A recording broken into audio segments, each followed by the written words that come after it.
But I say to you who are willing to hear, love your enemies.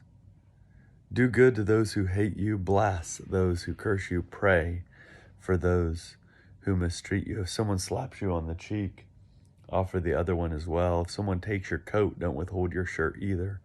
Give to everyone who asks, and don't demand your things back from those who take them. Treat people in the same way that you want them to treat you.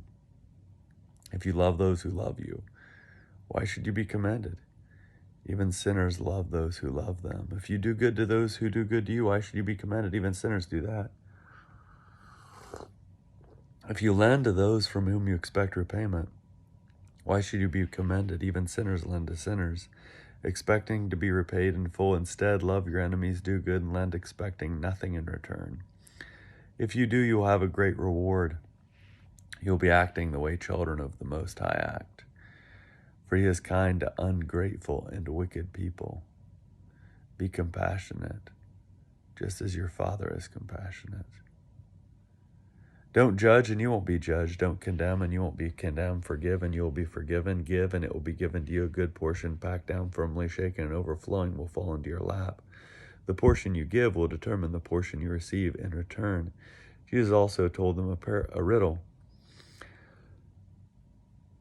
A blind person can't lead another blind person, right? Won't they both fall into a ditch? Disciples aren't greater than their teacher, but whoever is fully prepared will be like his teacher. A good person produces good.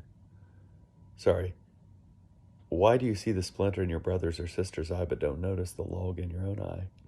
How can you say to your brother, sister, let me take the splinter out of your eye when you don't see the log in your own eye?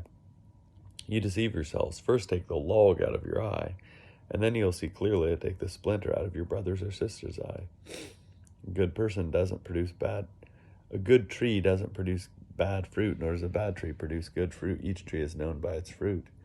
People don't gather figs from thorny plants, nor do they pick grapes from prickly bushes. A good person produces good from the good treasure of the inner self, while an evil person produces evil from the evil treasure of the inner self. The inner self overflows with words that are spoken. Why do you call me Lord, Lord, and don't do what I say? I'll show you what it's like when someone comes to me, hears my words, and puts them into practice. It's like a person who built a house by digging deep and laying the foundation on bedrock. When the flood came, the rising water smashed against the house, but the water couldn't shake the house because it was well built. But those who don't put into practice what they hear are like a person who built a house without a foundation. The floodwater smashed against it, and it collapsed instantly. It was completely destroyed.